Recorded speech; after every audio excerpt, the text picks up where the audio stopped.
The Federal Reserve may be undergoing some renovation, but should it be abolished entirely? There's actually a bill in Congress proposing that we abolish the Fed, and this chorus has really been an ongoing thing for many years. We had one in 1999 as well. It's not a mainstream position, but it's a persistent one, and when the U.S. moves closer to a central bank digital currency, we can expect it to grow more and more. So let's unpack this. You may have an opinion, you may have a strong opinion already, and if so, great. I'm not here to change anyone's mind. I'm just trying to present an interesting video. So with the help of Shaoping, we're going to unpack this subject for you. So Shaoping, first, welcome. Oh, thank you. So can you answer one question first? Any question, not too bad. Can you explain a little bit what Fed does? Yeah, the Fed is a central bank. Basically, every country has a central bank, and in a way it sets the price of money. It does that through adjusting interest rates and also through adjusting liquidity in the economy, adding money, subtracting money. And the Fed basically has the authority to create money out of thin air and give it either to its member banks, which are basically all the federal banks, most of the state banks, and none of the locally chartered banks, or it can give it to the Treasury Department to spend, which is called monetizing the debt, and that's what a lot of the more libertarian crowd is so against. Then why you mentioned that people want to abolish it? I think there are a few things. In general, I think a lot of people have issues with the Fed having so much control. The Fed is a quasi-governmental agency. It's not totally part of the government, but the president nominates a Fed chair, and the Senate approves or doesn't approve. It's not overtly political, meaning Jerome Powell, the current Fed chair, has been Fed chair under both Republican and Democratic regimes, and that's the norm. So it's not very partisan per se, but it's not totally out of the reach of the government. I think that makes some people feel a little bit uncomfortable. More economically, people think, or at least the people who want to abolish the Fed, think that because it can create money so easily and because it kind of has a partnership with the Treasury, in fact, the Fed remits excess profits to the Treasury, that might tempt loose money supply. That might tempt a tendency to overspend and do things that might devalue the U.S. dollar, increase the national debt, create inflation, which robs people of purchasing power, and in some more abstract way, enrich the rich people in the U.S. at the expense of the middle class and the poor. Okay, got it. So, but do you know, like, why Federal Reserve was there? Like, you know, there's a time period that the United States doesn't have a Federal Reserve. Do you know what happened? Yeah, it was created in 1913, right? And I know a little bit of the backstory, but I know you've been doing a lot more research. So why don't you tell us, or you tell me? Okay, so before Federal Reserve was established, there was like 5 banking crisis happened in the U.S. during like during the 1800s. Yeah, during the 1800s. Yeah. So every 20 years there's a crisis, like for various reasons. The first one in 1819, it was because of the collapse of price of cotton. Cotton collapse, 1819. Yeah.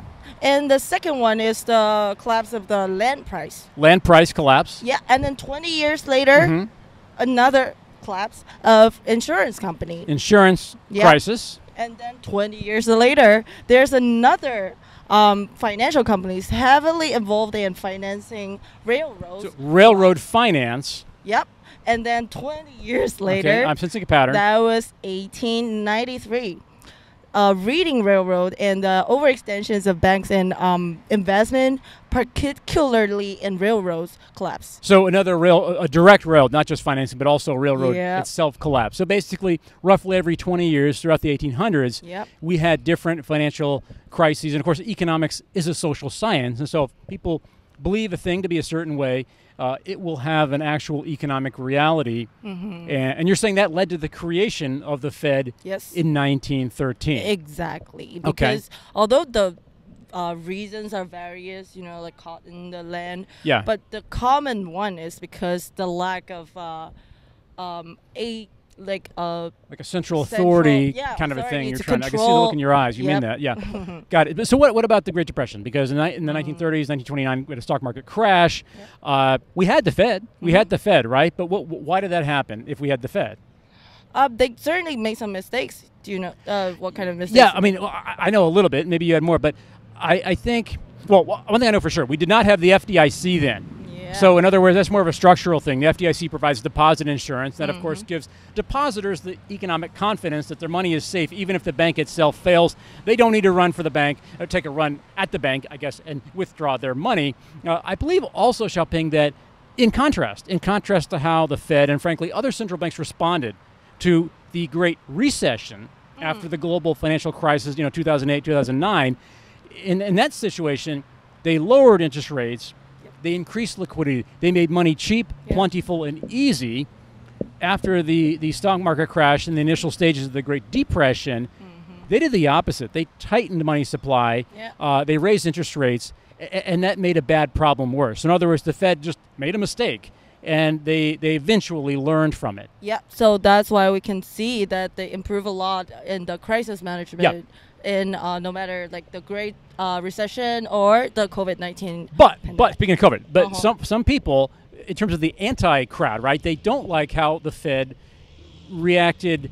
Well, let me say this: after the Great Financial Crisis, the global financial crisis, that cheap money supply led a lot of people to say, you know what, the dollar is going to crash. You got way too many dollars. They're way too cheap. The U.S. dollar is going to crash. Didn't happen. Okay, the reverse happened because we had a flight to quality. Everybody else was in a similar boat. Money flowed into the U.S. because they felt safe. So they were wrong then, but they were right about something. The Fed eventually said, you know what, we want to create some inflation. We just don't have enough. In many cases, interest rates were negative in certain countries in the world. And so the Fed just kept, besides just lowering rates, doing quantitative easing, buying just random assets to add to the Fed's balance sheet. And two things happened. First, we got inflation of asset prices, not of day-to-day goods and services, but of asset prices. I mean like stocks.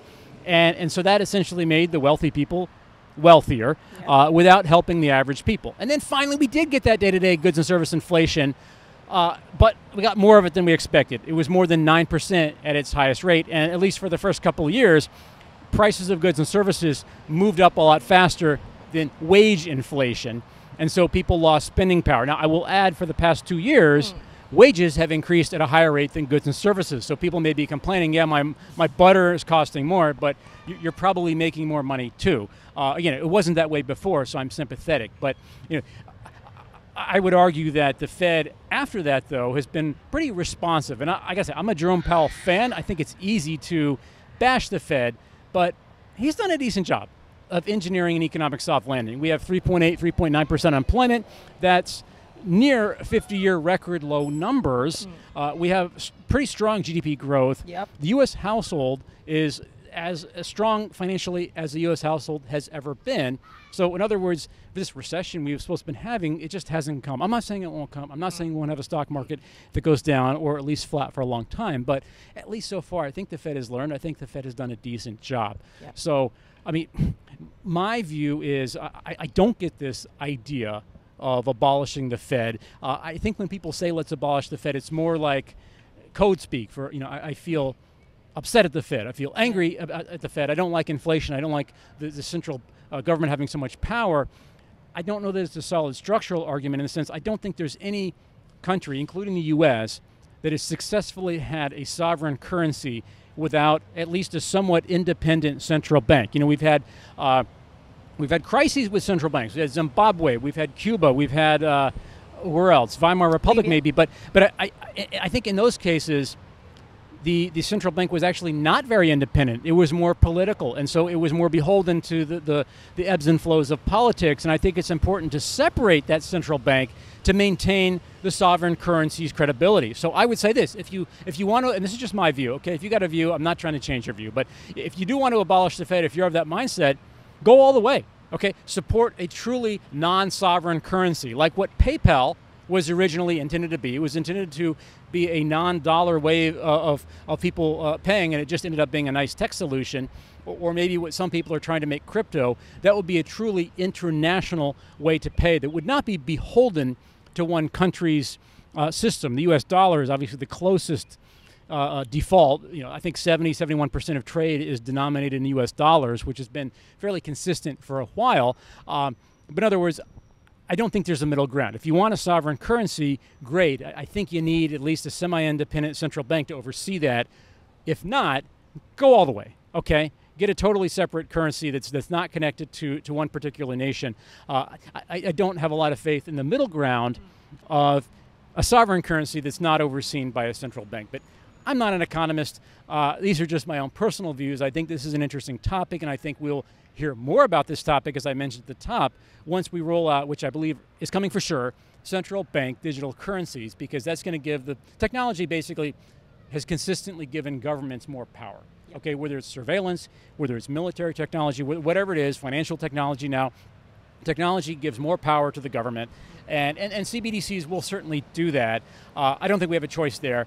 I think we just need to set up a system that monitors, oversees, regulates the Fed in a more stringent way than ever before if the Fed is given more power. But I do not think abolishing the Fed is the answer.